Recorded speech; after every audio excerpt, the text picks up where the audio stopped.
Despite what many people are saying, over the past 18 months, we haven't been in an experiment at all.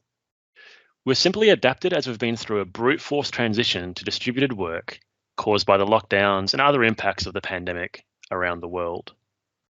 For most organisations, this meant trying to do the same as we did before, but leveraging technology to do it at a distance away from our traditional office. For example, using Microsoft Teams to communicate, or moving our files up into SharePoint instead of on a file share so we didn't flood the VPN all at once.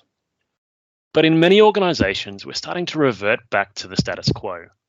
Much like a memory foam pillow going back into its original shape, there is a drawback into the way that we used to do things in the office, or at least some of the time in the office.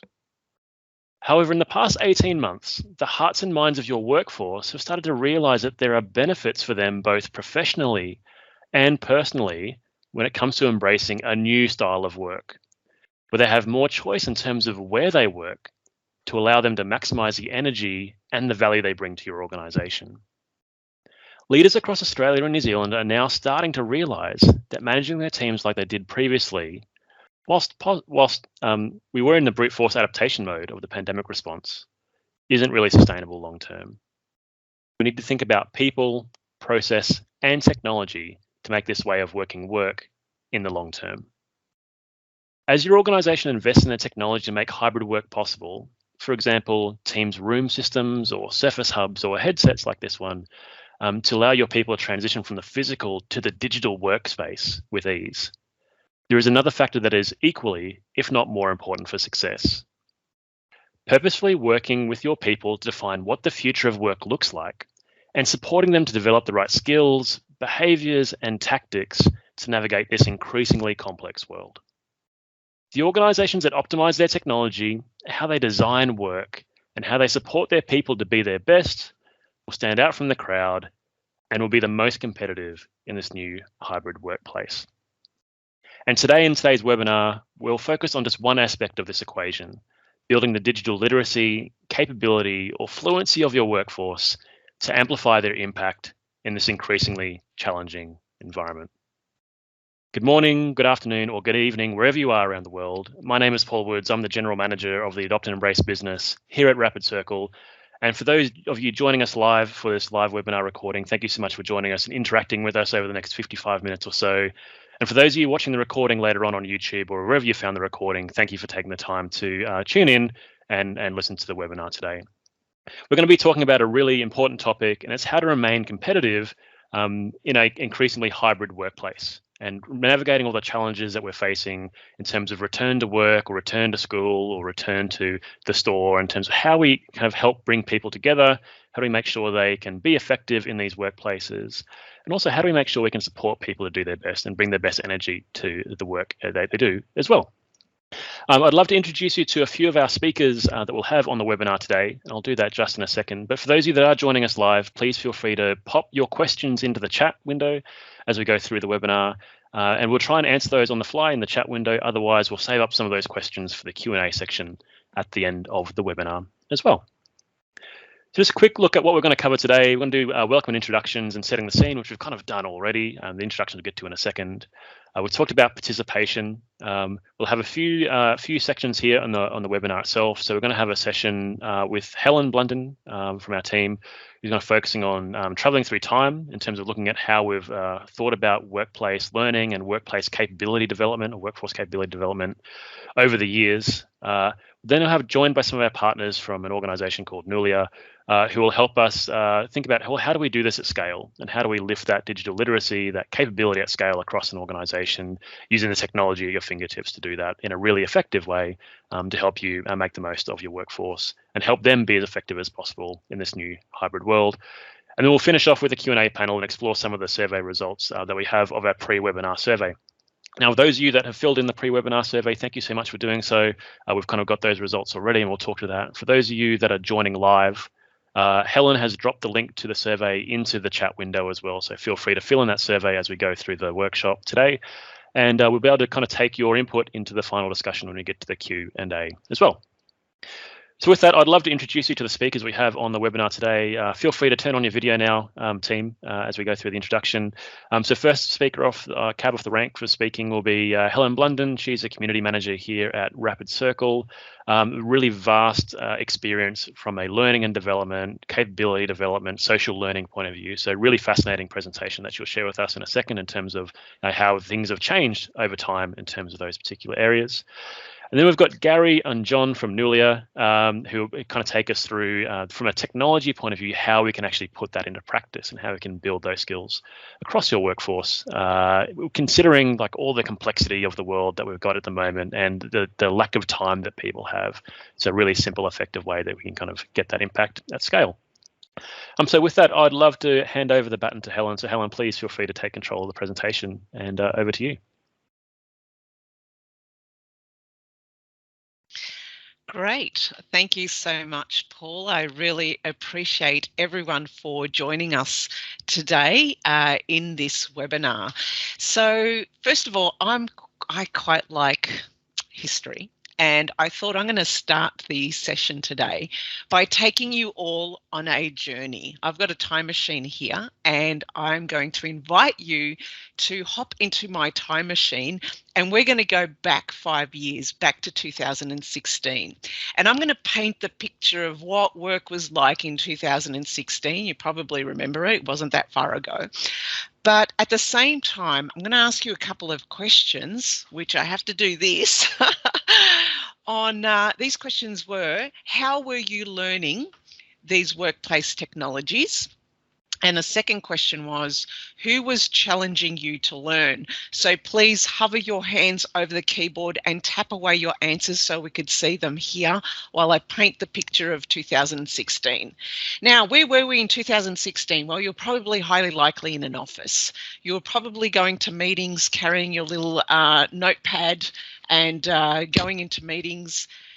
There was probably some talk of this concept of BYOD, bringing your own device. There was probably some talk about you having your mobile phone and being able to answer emails, which was quite new, going to the cafe, you know, doing meetings in cafes and then shooting off an email with your mobile phone. There was probably talk of somehow putting your work into a tablet of some sort. Your organisation may have had Yammer or maybe not.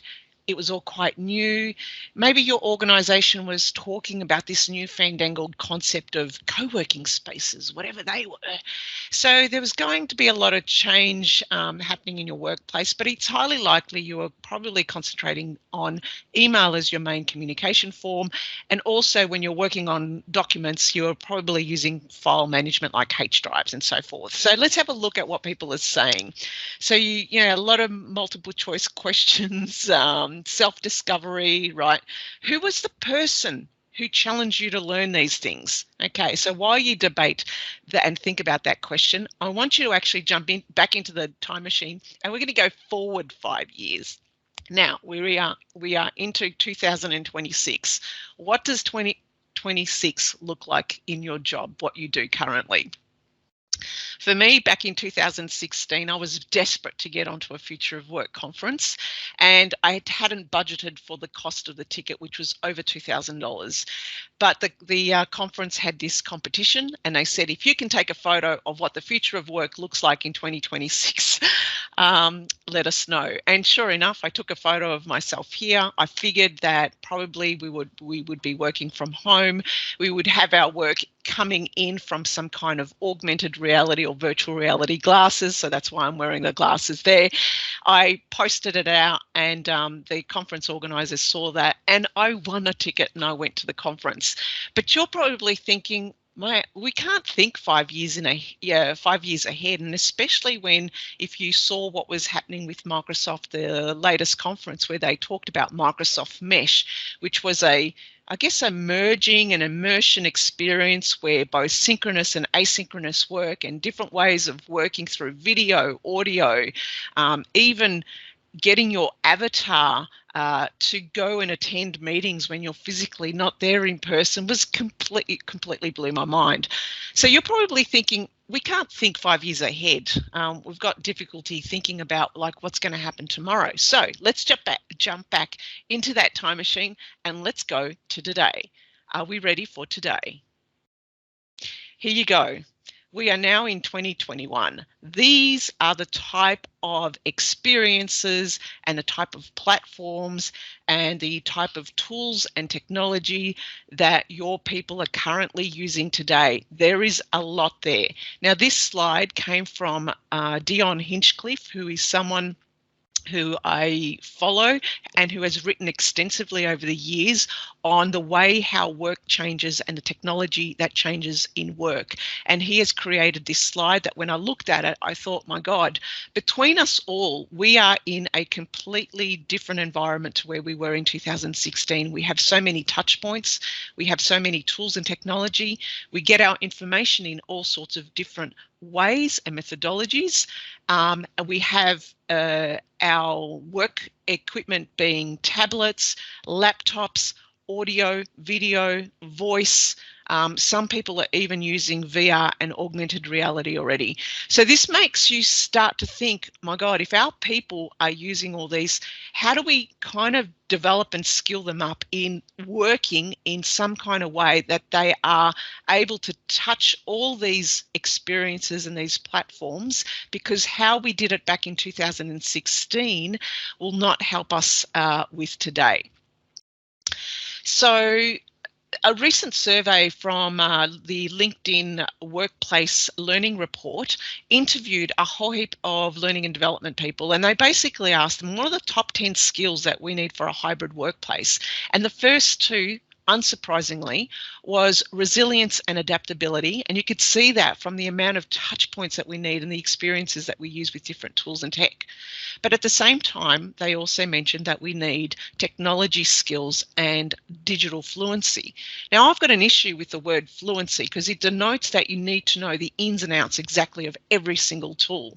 We might not have the capacity to do that, but we certainly need to be fluid going in and out of all these different tools and technologies and different ways of communicating, which communication, as you can see, is number 3 on the list. But if you cast your mind to look at over number 6 and 7, and that's all about change management and leading change. So what we're seeing here is how we learned in the past, and the people who challenged us to learn will come to the fore this time round. Let me explain. So in this same survey, they mentioned that there are 4 tactics that companies are using currently to reskill their people in the work, to take into account this there's lots of tools and technology.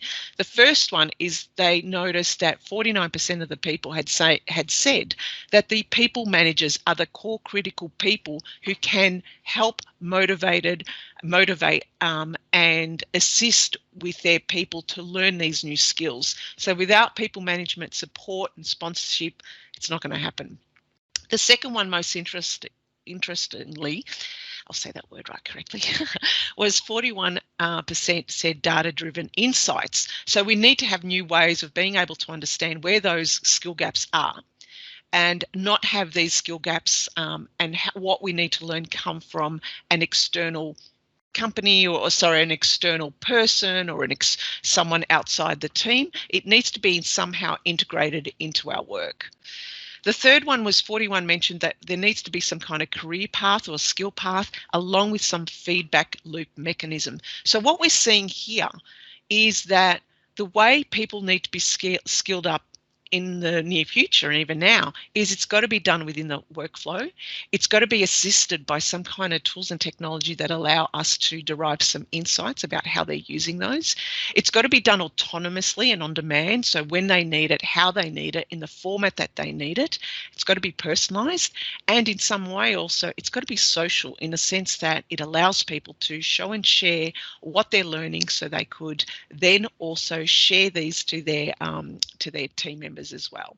So hopefully that's left you with some ideas of where we are going and where your organisations needs to focus on to understand where your skill gaps are.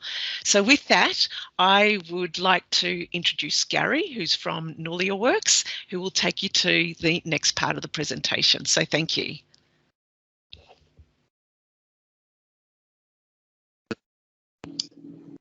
Thank you so much, Helen. It's a pleasure to be here, and I'd like to introduce Nulia to the group.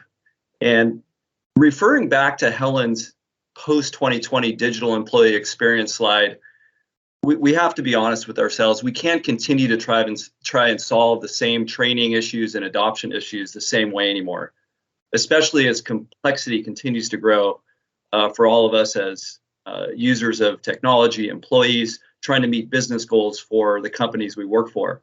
So really, how can we shift our focus from traditional training to truly driving digital literacy in a constantly shifting environment? And then how can we better drive digital enablement based on business goals, as opposed to devices, applications, and workloads, as Helen's slide Helen's slide illustrated. This is the fundamental shift that our landscape is dictating. This is where Nulia can help. So I'm sure you all can relate, especially over the last 5 years. Industry is telling us that traditional training solutions and traditional change management solutions, 70% are failing to drive lasting change, are failing to meet the goals that they originally set out to do. Meanwhile, 80% of employees are continuing to use shadow IT as a way to get their jobs done. Now, we don't believe this is out of necessity. This is more based on the fact that their digital skills have yet to be developed based on the business goals and the transformational goals their companies are asking them to try to achieve. And how much time are all of us spending each day trying to search out information? I saw on the comments earlier looking up information based on searching as opposed to having that information right at your fingertips. Nulia has a better way.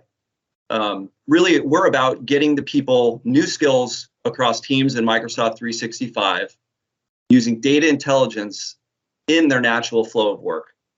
So Nulia Works enables personalized and individual digital enablement and also makes it fun and rewarding. I think we can all relate. Change initiatives, users typically feel like change is being done to them. With Nulia Works, we really believe change is being done with the organization in a very positive way. Our platform is based on really three tenets. The first is to measure and evaluate our digital enablement capabilities. The second is to personalize and guide to drive users to attain and maintain and use their digital skills over time. And we really do believe that we need to engage and reward users in their journey of digital enablement.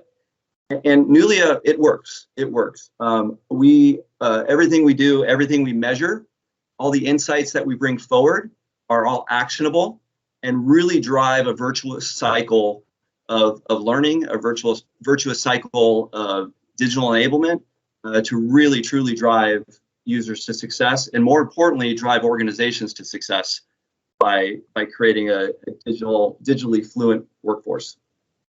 So with that, I'm going to hand it over to John Kubu on our team, and he is going to demonstrate the Nulia Works platform.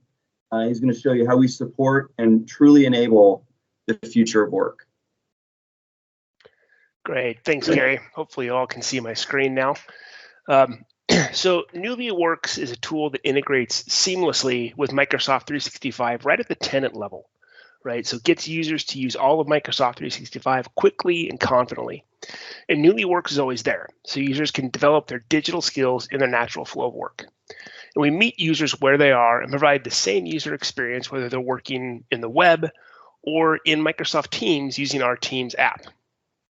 So let's start here on the homepage, where users can see a quick snapshot of what's happening with their digital skills, all based on measurements of their actual Microsoft 365 usage. So NuliaWorks collects data from a variety of sources and then evaluates that data with machine learning to drive recommendations. So NuliaWorks provides the what's next for each user, personalized with AI, so they can use Microsoft 365 in the way that works for them. So here we make specific personalized recommendations for users' next step. These are often activities they can try within Microsoft 365 to improve their digital skills. So we define skills as the ability to use the features and functions of Microsoft 365 in a way that works for them. The best way to develop new digital skills is to use and maintain them. And if a skill hasn't been used in a while, we might put that into a needs attention state so the users know that that's something they can be working on. But we also know that skills don't exist in a vacuum, right? We use skills to help us achieve our goals. So NuliaWorks is built around outcomes, which are sets of skills designed to meet a business goal. Using machine learning and artificial intelligence, each outcome is personalized based on each user's role in the organization and on their current Microsoft 365 usage. So when a user clicks on an outcome, they'll see all the skills that make up that outcome. As users continue to attain, and more importantly, maintain and use their digital skills, they'll move closer to unlocking the value of Microsoft 365. At Nulia, we keep track of the news and changes from Microsoft and continually work to keep NuliaWorks updated with the latest information. To let users know when changes are made, we'll add an updated or a new label to a skill. Now, this is a skill detail page, which gives users more information about a specific skill included in the outcome. A skill is made up of related activities, things that we do, grouped by what we call our digital maturity level, user, producer, and master, which represent various levels of depth or breadth of usage. So, now we believe that sustained change proven by actual usage is key to developing skills and unlocking the value of Microsoft 365. So we give users this big purple button, try it, which is going to take users right into the Microsoft 365 app so they can give it a try. We encourage users to try it because, like learning to ride a bike, we believe you've got to get out and start pedaling to really know how things work. Now, if a user needs a little more help before getting on, we provide multiple styles of resources to really support that user in their journey. For demonstrating their new digital skills, users earn rewards that are displayed on the showcase page.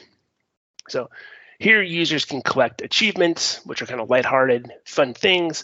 They can also earn engagement points, and they can use these to unlock hints or additional skill levels. They can also be used like a frequent flyer program to encourage engagement and reward users. But the most important reward is the badges. These are things that certify the user has attained an outcome. They can show off their digital skills by posting the badge on sites like LinkedIn. Now, our expanded approach to badge verification ensures that the skills represented by the badge are not based on taking a quiz or checking items off of a list, but represent the user's actual demonstration of the skills. And the skill wasn't only attained, but is being maintained and currently used. So NuliaWorks is a better way, and we think we can prove it, right? By providing those actionable insights for both the user and the organization, all based on data, we show that outcomes and skills are being attained and maintained, usage is increasing, and sustained behavioral change is happening, all proving that the organization is unlocking the value and getting a higher return on their Microsoft 365 investment. So here you can see progress that is being made across the organization in actual usage and skill development, not just whether or not people are reading or viewing content. Now you can also drill into individuals to see their progress and the skills and outcomes that they're working on and take action right there to help them progress. So this differentiator allows organizations to see real progress at both the organization and individual levels. And NuliaWorks can go beyond Microsoft 365. With NuliaWorks how-tos, users can reference quick, bite-sized resources on any topic from how to use the Microsoft 365 apps to Teams calling or FAQs for new tools like NuliaWorks itself. So these how-tos can provide users with useful information and enable them to find what they need when they need it. So instead of wasting time searching other sites for what might be the right information, NuliaWorks how-tos have the info they need all in their natural flow of work.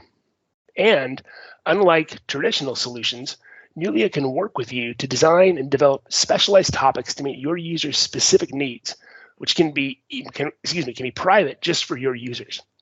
all here to help you meet your organization's transformational goals. So Nulia Works is a better way. It proves that change has happened and is being maintained. It's a brand new way of getting users using digital skills in their natural flow of work. It unlocks the value of Microsoft 365 and more for organizations, empowering users to realize their full potential in the way that works for them. So we do have also some great case studies and things on there. So Paul, if you can bring the presentation back up. Let's go. I'll bring it up, and you grab a glass of water, John. Thank you. Get through that. There we go. So we should get to that slide, and feel free to take control now, and you can go through the rest of the presentation. Perfect. Thank you. So here we can see we've worked with nonprofits. We've worked with all kinds of organizations, but recently we worked with a nonprofit here on the West Coast of the United States that was new to Microsoft 365, and they were looking for a way to really get their users kind of up to speed on how do I use this. And so they were able to integrate both kind of the tools like Teams and OneDrive and SharePoint, but what they really were excited about was that badging solution as well. As a nonprofit, they used badges themselves, and they saw that as a way to really certify that their employees knew what they were doing and knew how to collaborate using those tools. And then similarly, we worked with a large distributor, nationwide distributor here in the United States, that not only had a large user base that had varying levels of skills when it came to Microsoft 365, they were also acquiring a new company and bringing in 300 new users that were brand new. So they're able to use Nulia Works to really both get people up to speed initially, but also kind of up-level everyone to the same ability to use these tools in collaboration, in communication, working together, kind of across the tool stack of Microsoft 365. So it really provided a great value, not only for attaining, but maintaining those digital skills moving forward. So, but ultimately, we also recognize that, Nulia Works is a digital tool. It's part of the solution, but we also recognize that adoption and change management is inherently a human solution and a human issue. And so having the high touch and the human capability like RapidCircle brings to it is what really makes the differentiator between the traditional ACM solutions and what RapidCircle's bring. And so with that, Paul, I'll pass it back to you. Sensational. Thanks, John, and thanks for taking us through that demonstration of the Nulia toolset. I think before we get into the panel discussion, I just want to kind of recap a few points or talk about a few things that you mentioned there that I think are really important here. That and it kind of ties back to what Helen and Gary were saying earlier in the conversation as well. And that's this shift away from learning being just force feeding people content and hoping for the best and doing quizzes and assessments and hoping that people that learning sticks, like this fire hose of content coming at people. That shift away from that kind of mode that we had back in 2016 and earlier to much more of a, how do we have this just-in-time learning or recognition of skills that we already bring to the organization in the way that we think about capability development and things like that. And I think the point that John made there right at the end, it's that blend of how do we use digital capability like Nulia and Nulia Works to do this at scale, to recognize those skills that already exist within your workforce, reward that capability that people already have, and encourage them to do the discovery, encourage them to do more of that learning at a self-paced point of view. Blending that with kind of that scale approach to a much more depth-based approach, leveraging the data that we can see in Nulia Works to focus our attention on guiding people in the right direction in certain departments or certain areas of our workforce that we know there might be a skill gap that exists in terms of the digital literacy that people bring to the table. What we know from research, what we know from our practical experience with customers around Australia and New Zealand and in Europe as well, is that a lot of people feel like that they are the biggest Luddite in their organization. They don't have the skills to navigate this world.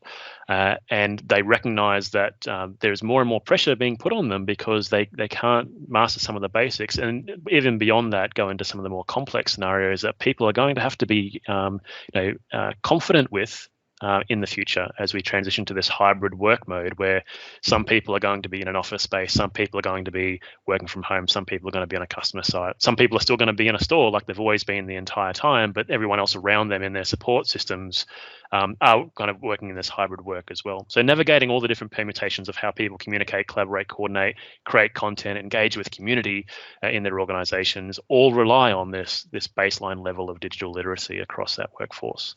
And if we can raise the tide for everyone in an organization, it's going to create more inclusive, more effective, and more competitive workplaces in the world that we work. So with that, let's invite all the speakers to kind of come on to the camera now. I'm going to stop sharing myself here for a second.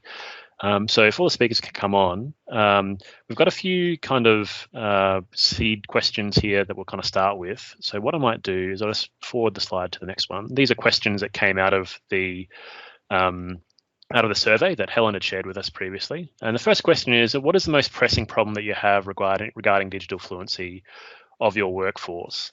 And maybe I'll invite the speakers just to comment on this and some of their experiences working with their customers in terms of some of the challenges you've heard your customers say. So maybe I'll pass to you, Gary, maybe as a starting point. Maybe you can just share a few of the things that you've been hearing from your customers in North America, maybe in particular in terms of some of the challenges they've been facing. And sorry, I've got you on mute, Gary. Sorry.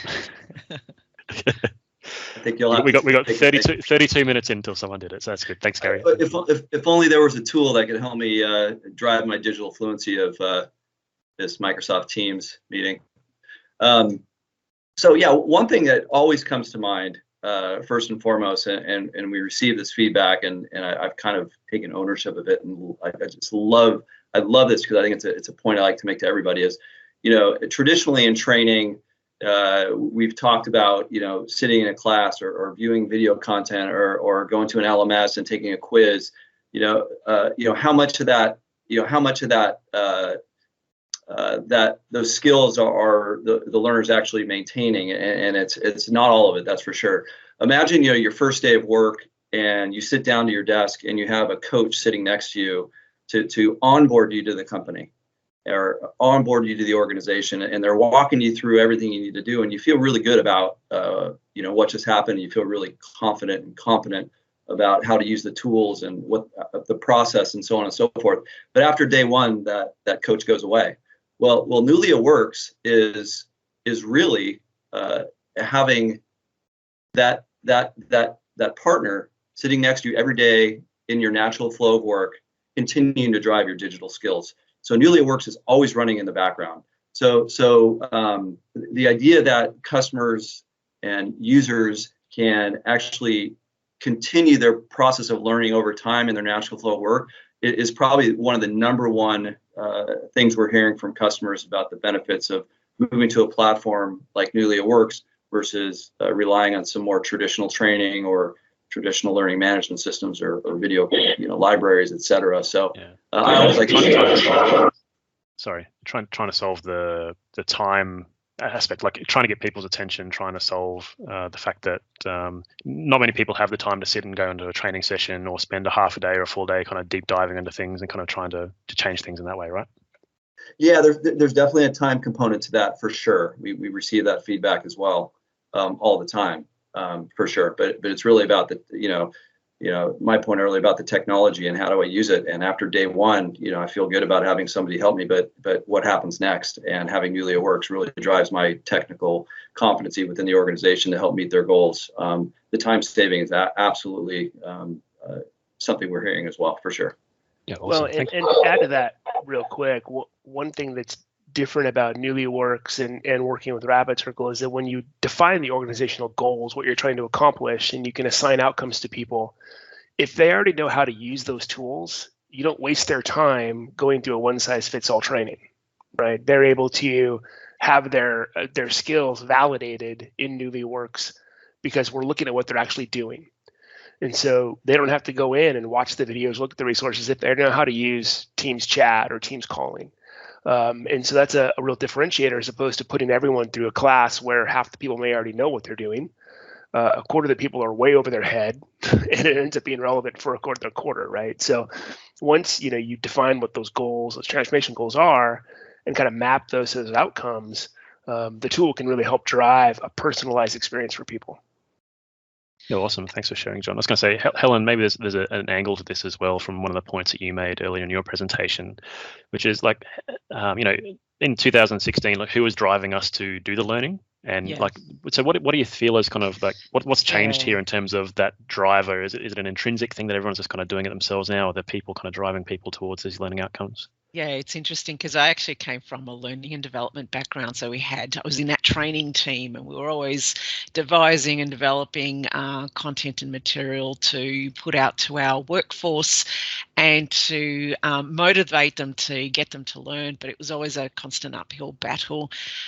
What I'm seeing here is also, I mean, let's not forget that Microsoft is changing all the time. Our tools and tech are changing all the time. They are constantly updating. So having to rely on an external team like in the past, to be able to help people do that, you want to have a tool, or you want to have an approach where it's actually seamless within your normal workflow, and that it changes with you, and that it understands how you connect and how you drive the technology, and then identifies those gaps and offers that personalized, customized support. So back in 2016, we obviously didn't have it. In 2021, we have now the tools and the analytics to be able to do this, and for teams to be able to use these analytics and really understand how people are using these tools to kind of boost the way they it's not just using them, it's what these tools can actually do with regards to better collaboration, better teamwork, better identifying of where the expertise is within the organisation. So very different approach in 2016 to 2021, but it's been really interesting to see the data that has been coming through in how we're still approaching it in a 2016 kind of mentality, and the challenge now is actually looking at ways of rethinking that. Yeah, nice one. Thanks for sharing, Helen. We might move on to the next question we've got here. How does your organisation support skill development in Microsoft 365 today? So some of the top responses from the survey that we had before the workshop. So I think in the chat, if you want to kind of reinforce some of these points, if you're using these as well. So top 4 responses: using an intranet or a SharePoint site of curated resources. We see that a lot of the time, quite often with our customers. And interesting when I see customers have that, one of my first questions is always, well, how many people are actually looking at that content? Yeah. And a lot of time people haven't even looked at the analytics that you can get in SharePoint, or when they look at it, they look at the front page of it, which goes, hey, there's a lot of people looked at the front page, but when you dive into the detail of the content, there's not much there. It's interesting, like a lot of IT teams see this as almost like a tick the box exercise sometimes when it comes to delivering self-service resources. Yes, we've provided a site where you can get this access to stuff, but then the connection between that content and the workforce actually consuming that content, applying that content, doing great work based off that content can be limited as well. Tegan's there in the chat. Nobody looks at the content, crying emoji. We've seen that quite often. And you can look at the trend data in SharePoint over 30 days or 90 days. And if you haven't done that, I'd recommend you have a look at that as well. Second one, encourage staff to learn on their own time or use Google. To be honest, I think this is how all of us do it, if we're really honest with ourselves. If we can't figure out how to do something, we crack open our favorite search engine, and the first 3 words, how do I, ... whatever that thing is that we're trying to do. And I'm guilty as charged myself in that. And I think that's actually a great way to learn in the flow of work, because you have a clear problem that you're trying to solve, and you need a solution to that. And if you can solve problems in the flow of work like that, you're far more likely to remember it and apply it next time as well. So I think that's still a pretty good approach to that skill development as well. However, you need to encourage people to do that. You need to guide people in terms of how to craft search queries so they can find that right information, those nuggets of information that we know is out there, either on YouTube or on Google or wherever it's been published around the world, to get that in there as well. Number 3, through resources on our learning management system. Depending on the learning management system and depending on the type of content and the subscriptions that your organization has, this can be an okay experience or it can be a horrible experience, depending on what you do. I mean, Helen, you might be able to comment on this, having worked in learning teams in different organizations, particularly in larger organizations here in Australia. Don't need to name the names, but large significant organizations that we'd all know. A lot of learning management systems aren't really there for the outcome of the learner. They're really there for the compliance record for HR to demonstrate that they've done something to someone, right? So they're kind of how the perspective is. Yeah, that's right. So they're depending on what your learning management system is about. And the other thing with learning management system is you actually have to, you physically have to go somewhere else. So you have to click and go into another system. You might have to put your username and password in there. It's probably not personalised or customised to what your actual skill gaps are, but what your what has been provided by some external, like say your L&D team or your HR manager, as to where your skill gaps are. So it doesn't have that level of granularity.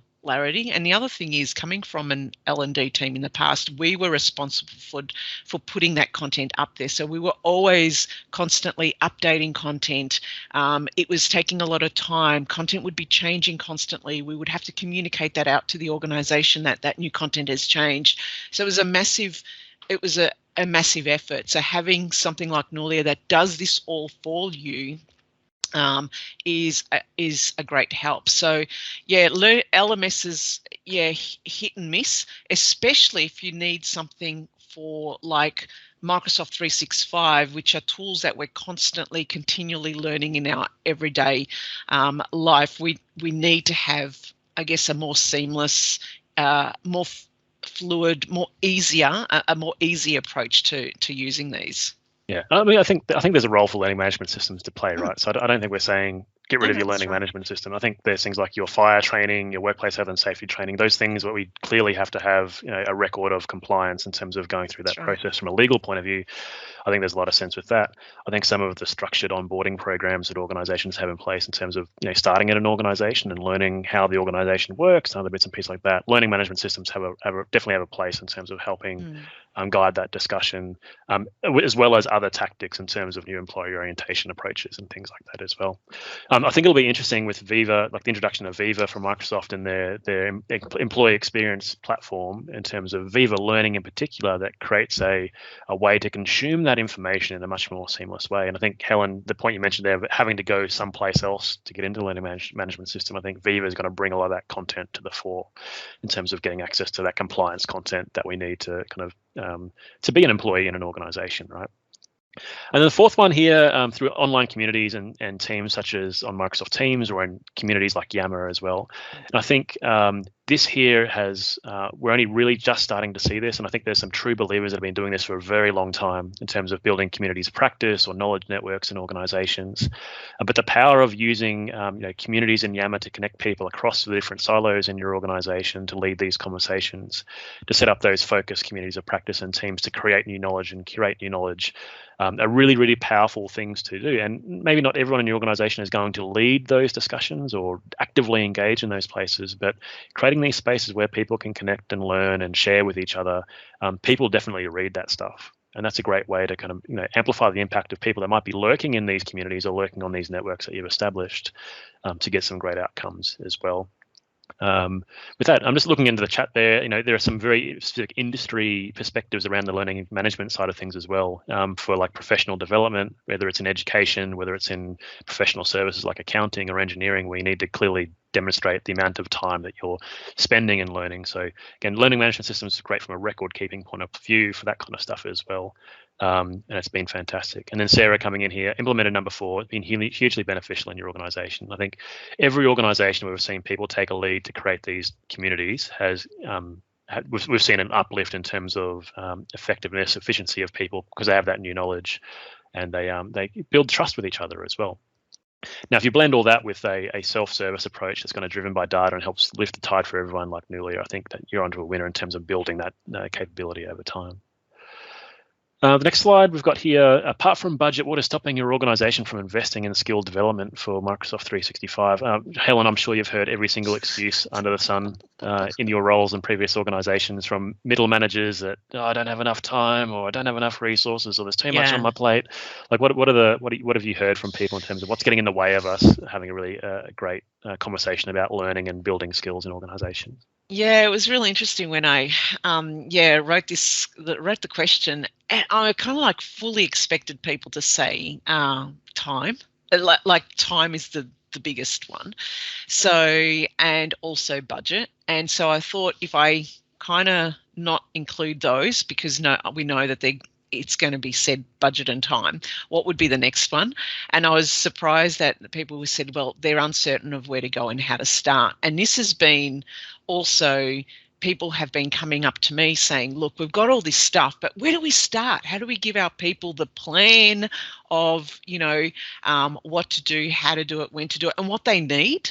And so it was reflected in the survey results. So in some way, I think sometimes that now that we know that we need all these tools, that things aren't going to go back to how they were. So now it's kind of like we need, I guess, a smarter way of being able to help our people plan and navigate what it is they need, and do it in such a way that it's easier for them and it's customized to them. So not giving them anything over and above what it is they don't need to know or don't need to do in their current job, but also giving them the opportunity where they can drive their own learning and determine what they need to do and when. The other thing is I'd be really interested if people, what is the involvement of people managers in the development of their employees? Like, how are people managers actually supporting the skill development of their employees and guiding them through the constant changes that we're seeing?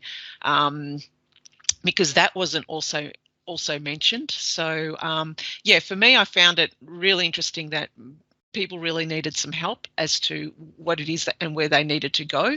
And also the fact that how are people managers actually driving that employee development? And does there need to be a culture or the organisational culture in place in order for that to happen? Yeah, I agree. It's the people managers have such an important role to play here, and I think a lot of time people just go, it's HR's job or it's the L&D team's job to drive learning, but really the people manager has such an important role in coaching and guiding and mentoring people throughout that process as well. So yeah, keen to hear if anyone's got any comments on that, throw that into the chat as well. It'd be good to see those answers there. We've got two questions in the chat that we might start with, and they're actually great questions for maybe John to start thinking about an answer to. So the first one would be, if I paraphrase the question, like there's a lot of data here and there's a lot of information that's coming back to us in terms of how people work and things like that. And it kind of reminds us of Delve and kind of maybe the system knowing too much about us and other bits and pieces like that, which might absolutely freak employees out when they first see this. They're going through my digital exhaust, the garbage that's coming out of how I use the tool, and then coming back to me with all this insight that I didn't know about, right? So how do we deal with that kind of perception of Big Brother or something like that in terms of these particular kinds of solutions, which very quickly could potentially go sideways in terms of a productive conversation with the workforce? Absolutely. That's a great question. And I think a lot of folks have concerns about, are you going to rat out to my manager that I took extra 5 minutes on lunch today? Right. That's kind of the question behind the question, right? And when people begin to get in and use NuliaWorks, what they're going to see is that we really don't care about content. We don't really care about what you did with the tool. We just want to know, do you know how to use the tools? Do you know how to integrate them, work with them together? And we score that around a digital skill, right? So to say, hey, you're 85% of the way to demonstrating this skill around working together in a team. And what we're going to tell your manager is you're 85% of the way there. We're not going to tell them how many Teams messages you sent or when you were signed in or out. They don't get any kind of visibility to that. But it's really about helping that person understand, we want you to get better using your digital skills. And we're going to let your manager know where you're at so they can help provide guidance and help for you as well. But we don't get into the details of the specifics of who got sent what chat or what email, that kind of stuff. None of that gets exposed. We don't ever look at that content. We don't really care about it. We just want to know, do you know how to use these tools? And I think once people understand that, then they begin to feel like Nulia is more of an ally, helping them get better and using the tools they have. Yeah, so it probably just goes to the importance of having a transparent conversation with the workforce as you introduce these tools, having a really well-structured onboarding experience for your organization, building some champions outside of IT or outside of learning and development. Right. They can kind of have these conversations on the ground as well to get there as well. Nice. Maybe a follow-on question for you as well, John, or happy for Gary if you want to chime in on this one as well. Can you build custom outcomes?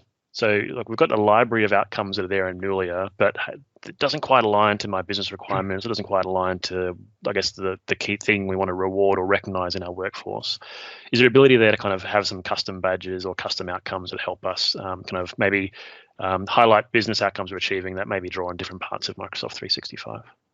Yeah, absolutely. I'll take that one, Gary. So that's something to where a customer can work with you guys to say, hey, here's the skills that I see. I would like these particular skills, which are not yet packaged into an outcome in the standard catalog, but these are really what I want our organization to focus on. Can we create an outcome and a badge around that to certify that my users have that? So we can repackage those working with you. We also have the ability to incorporate new skills, new outcomes, say here's something brand new. We can also do that as a measured outcome, or even as a how-to, right? We can say, hey, here's content. I want to make sure everybody goes through this. We can make it available as a how-to that's unique to one customer, right? So that is the capability that's in the platform, yes. Sensational. That sounds great. Now, conscious of time, we've been running for about 50 minutes, so it's probably a good opportunity here to kind of close and wrap up and talk about next steps and things like that. So first of all, thank you very much to the panel for joining us for that conversation before. Appreciate your insights and the questions and the answers that you've been able to share, and obviously the Q&A from the audience as well. In terms of next steps from today, there's a couple of things here that we will share with you. So for those of you that have registered for the event, we'll follow up via email and give you basically some information, some resources off the back of this event as well that you might be able to help you with. But one thing in particular that we know that quite a lot of our customers are trying to grapple with or kind of figure out at the moment is thinking about the different tools that are kind of emerging into the market that help us get this, skills at scale kind of discussion inside our organization. And there's 4 that keep coming up pretty often. So we talked about a few of them on this call already. So the DIY approach of setting up your own SharePoint site with content, using something like Microsoft Learning Pathways as a starting point to kind of create those SharePoint sites that have this content that you can produce for your workforce. The other angle in terms of Microsoft Viva and tools like Viva Learning and what role they play in this mix, and as well as Nulia works as well. So we do have a product comparison matrix that you can use basically to help you navigate these decisions and figure out which one is the best for your organization, or which blend of these different tools would be best for your organization, the pros and cons and other bits and pieces to understand how it all fits together in the context of what you're trying to do, what your budget is, what timeframes are, et cetera, et cetera. So if you feel like it, if you want to get that sooner rather than later, feel free to just hit me up directly with an email, paul.woods@rapidcircle.com, and we can get that content out to you pretty quickly. Otherwise, it'll be in the post-event follow-up conversation later on. If you're watching the recording, obviously you're not going to get the post-event follow-up, so please feel free just to email me directly there, paul.woods@rapidcircle.com. If you've got any other questions or anything you want to follow up from the event today, obviously please feel free to reach out to myself or any of the speakers on the panel that we had today. I'm sure that all welcome a connection on LinkedIn and a conversation that way, or just try and find them on Twitter or wherever you can find them online. With that, thank you, John, Gary, and Helen for your time today. I really appreciate it. No worries at all. And thank you for the applause, everyone. They well and truly deserved it. In terms of a nice way to wrap this up, right, and thinking about the conversation that we had today, we know the world has changed. We know that work has changed, hopefully for the better for quite a lot of us in the future, because finally we've gone through this brute force approach to an impact in the way that we work that's helped people recognize that hybrid work or different ways of working, not just sticking in a traditional office, we don't have to do that anymore. There's far more benefits to individuals, to teams, to organizations to rethink how we work, how we create, communicate, collaborate, coordinate our work, and engage in a community as an organization, and how we really bring the strengths of people to the fore in terms of the work we do. And organizations that focus on amplifying the impact of their people through building skills that we talked about today, embedding the right behaviors that we've talked about today, but also supporting them with the right technologies like their Teams room systems, like really great SharePoint intranet sites that help people understand the context of their organization, devices like headsets and things like that, or Surface Hubs that really help us connect across those organizational physical boundaries that we've had all the time. If we blend that technical improvement with the improvement in people's skills and capabilities and experiences, you're going to be a really effective organization, and you're going to be far more competitive in terms of generating profit for your stakeholders, or delivering better services for your stakeholders, or graduating better students and equipping them for the workforce as well, or further study as well. So with that, thank you so much for joining us today. I appreciate your input, and I hope you have a great rest of your day wherever you are in the world today. Thank you very much.